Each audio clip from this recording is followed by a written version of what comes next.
fait, la culture, c'est le meilleur moyen d'espérer en l'avenir. On relativise le moment, on le resitue dans l'histoire, et en fait, ça nous permet d'avoir des projets sur l'avenir. C'est pour ça qu'on ne doit pas renoncer aux efforts sur la culture, même en période de difficultés économiques. Puis par ailleurs, la culture chez nous en Moselle accompagne le développement touristique, et Dieu sait si le tourisme est devenu l'une des grandes branches de l'économie départementale. L'ensemble de nos sites départementaux ont atteint un niveau de renommée internationale. Ils sont tous d'ailleurs de renommée internationale. Sichazel avec l'Europe, Blisbruck, Marsal avec l'archéologie mondiale, et bien sûr Vic-sur-Seille, je prends ces exemples, Vic-sur-Seille avec la peinture, la grande peinture du monde. L'ensemble des œuvres qui sont ici sont des dépôts du Louvre et sont sous contrôle du Louvre. Une grande partie de la collection est un dépôt du Louvre, et le Louvre a fourni les plus prestigieux des membres du comité scientifique du musée de Vic.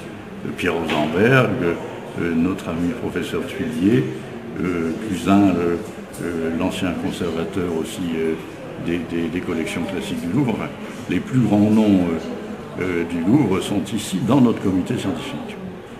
Alors une certaine maturité, ce Vic-sur-Seille aujourd'hui? Une maturité, oui, parce que nous lançons, à l'image de ce qui a déjà été fait par le Louvre, une souscription pour acheter, pour nous aider à acheter sur le marché anglais une toile issue d'une collection particulière qui avait été tenue secrète par la famille et les hommes en vente, et c'est une toile attribuée à Simon Vouet.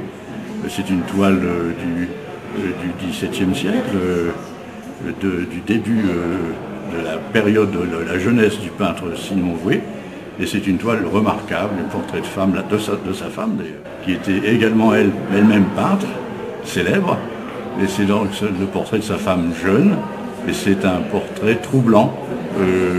Les yeux de cette jeune femme sont ravissants, et ce tableau est d'une grande beauté. Donc nous allons essayer de l'acquérir, et nous lançons une souscription. Le Fonds d'acquisition des musées de France, la Fondation du patrimoine vont nous aider, et nous lançons une souscription auprès des entreprises dans le cadre du mécénat et auprès du public dans le cadre également des dons qu'on fait aux œuvres culturelles. Alors cette culture, c'est quelque chose qui coûte cher aujourd'hui.